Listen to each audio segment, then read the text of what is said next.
अस्सलाम वालेकुम, सत श्री अकाल। मैं हरमीत सिंह और आप देख रहे हैं सच डिजिटल। आपका शुक्रिया जिस तरीके से आप सच डिजिटल के साथ जुड़े हैं। आपको बताएंगे कि हिज़्बुल्लाह की झड़पें मुख्तलिफ इलाकों में अभी भी जारी है, जिसमें मुतअद्दिद हलाकतों की खबरें आ रही है। मरका व टैंक्स तबाह भी हो चुके हैं। इसके साथ साथ आपको बताएंगे कि इसराइली फोर्सेस में जानी नुकसान बहुत ज़्यादा बढ़ रहा है, जिसकी तशवीश का इजहार किया गया है।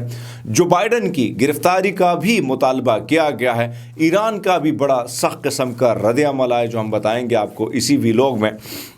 सबसे पहले आपके सामने रख लेते हैं कि लिबनानी सरहद पर आज सुबह कुछ हमले हुए हैं। ख़याम के महाज पर झड़पों और तोपखाने की गोलाबारी की शिद्दत कम हो गई है।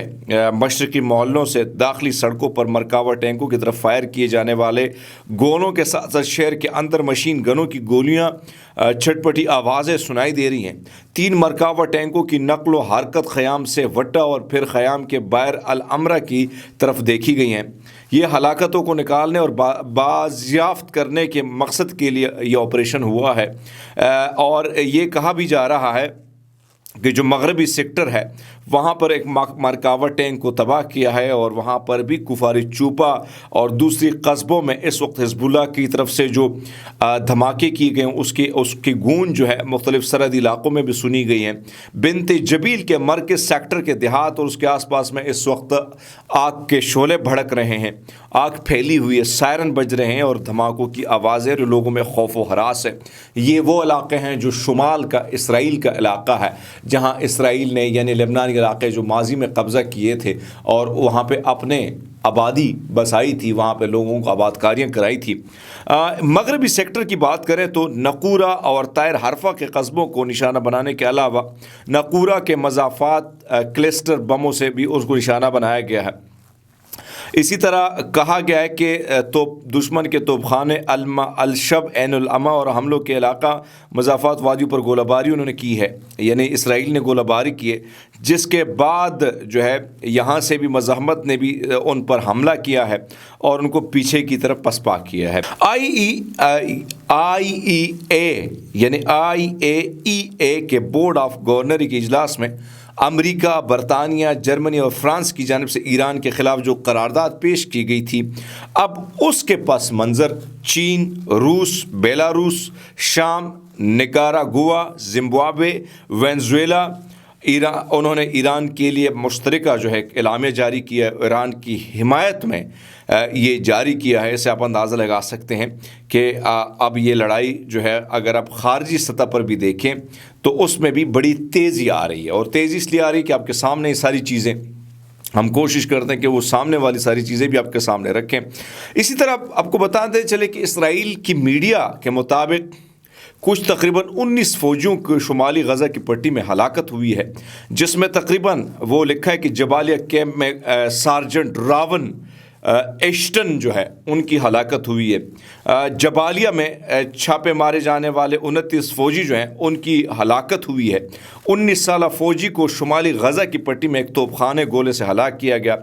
जबालिया में छापों के दौरान जो है इन हमलों में आप कह सकते हैं कि मुसलसल जो हमलों में छापों में इन्होंने हिस्सा लेना था, उनको सामने गोलियों के बौछार हुई, जिसकी वजह से इसराइली फ़ोर्सेस की हलाकत जो है वो काफ़ी बड़ी है।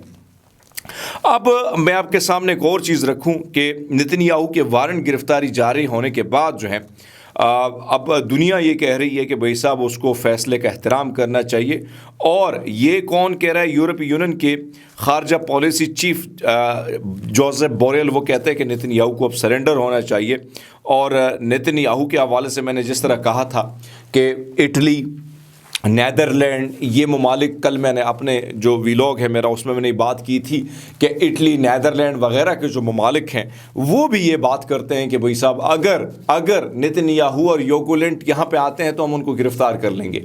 तो इससे और बड़ी बात क्या हो सकती है? आपके सामने कुछ और ख़बरें रख लेते हैं कि ईरान के इस्लामी इनक़िलाब गार्ड कोर के कमांडर जो हैं जनरल हुसैन सलामी ने इसराइली वज़ीर आज़म नेतन्याहू और साबिक़ वज़ीर सिक्योरिटी योगोलैंड के ख़िलाफ़ जो है आलमी अदालत के फ़ैसले की गिरफ़्तारी के वारंट की तारीफ़ करते हुए कहा कि इस इक़दाम को इसराइल के ख़ात्मे और सियासी मौत के मुतरादिफ़ करार दिया है। ICC ने जुमरात को नेतन्याहू और गैलेंट की जो गिरफ़्तारी जारी की है, उसके बाद आप अंदाज़ा लगा सकते हैं कि पूरी दुनिया में یعنی میں جتنے بھی اخبارات میں نے آج صبح پڑھے دیکھے اس میں سے ایک ہی تجزیہ ہے اور ایک ہی ہیڈ لائن ہے کہ نیتنیاہو کی اس یعنی غزہ میں جو جینوسائیڈ ہوا ہے پوری دنیا اس کو جینوسائیڈ کہہ رہی ہے امریکہ کے علاوہ، اور امریکہ نے یہ معاملہ مسترد کیا ہے، بلکہ دنیا کے دیگر ممالک کی اگر میں بات کروں تو وہ کہتے ہیں کہ بھئی سب اب اس کی ہم سب، یعنی نیدرلینڈ کہہ رہے ہیں کہ اگر نیتنیاہو یہاں آئیں گے ہم اس کو گرفتار کر لیں گے، اسی طرح اٹلی کہہ رہے ہیں کہ اگر وہ ادھر آئیں گے تو ہم اس کو گرفتار کر لیں گے، یوگولینڈ کو بھی نہیں بخشیں گے۔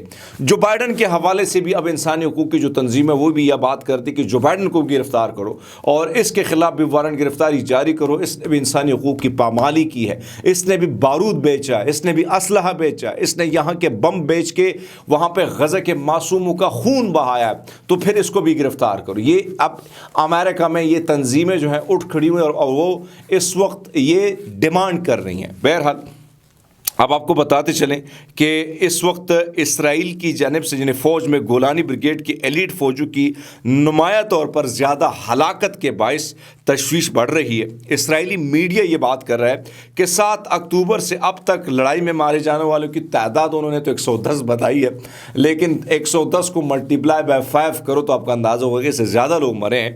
اور وہ کہتے ہیں کہ تمام تر انفینٹری یونٹس میں سب سے زیادہ جانی نقصان ہوا ہے، جیسا کہ عبرانی اخبار ماریو نے بتایا کہ ایک حالیہ رپورٹ میں فوجی نمائندے گابی اشکنازی نے جو ہے گولانی بریگیڈ کو جنگ کے دوران پہنچنے والی بھاری نقصانات پر زور دیا، اور انہوں نے کہا کہ فوجی نقصان کے بعد سب سے بڑا پرابلم اس وقت اب ہمیں یہ ہے کہ ہم اب مؤثر طریقے سے اس جنگ میں اپنا کردار نہیں ادا کر رہے ہیں۔ یہ کون کہہ رہا ہے؟ اسرائیلی میڈیا کہہ رہا ہے۔ آج آپ اندازہ لگا سکتے ہیں کہ اس کے وارنٹ گرفتاری جاری ہو چکے ہیں، یعنی دنیا میں وہ اب تنہا ہو چکا ہے۔ اس سے اور بڑا سیاسی دھچکا آپ کیا کہہ سکتے ہیں؟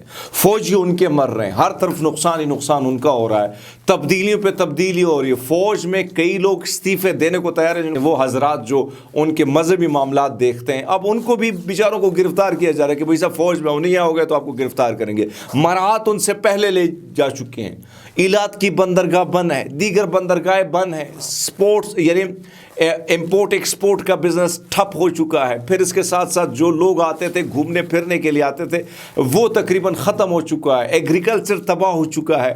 تو اور آپ کیا چاہتے ہیں؟ یعنی یہی چیزیں ہوتی ہیں تباہی کی۔ ایک پاورفل ملک جس کا ایک بھرم تھا وہ بھی ٹھس ہو گیا ہے۔ اسی طرح یزید ظالم تھا تو آج کی تاریخ میں کس طریقے سے یاد کیا جاتا ہے؟ کیا ہوا؟ آج آپ ایک ایک کی تاریخ جب نکالتے ہیں تو آپ کو اندازہ ہوتا ہے کہ ساری عمر آپ کی فرعونیت نہیں رہتی ہے۔ جب آپ ایک کرسی پہ بیٹھتے تھے اور آپ سوچتے ہیں کہ میں بڑا طاقتور ہوں، ایسا نہیں ہوتا ہے۔ طاقت صرف اور صرف ایک ہی ذات پر جس پر آپ سب کو بھروسہ ہے اور مجھے بھی بھروسہ ہے اور ہم سب کا ایمان ہے کہ طاقت کا سرچشمہ جو ہے کہ اللہ ہے اور کوئی نہیں ہے۔ اپنا خیال رکھیے گا، بہت شکریہ۔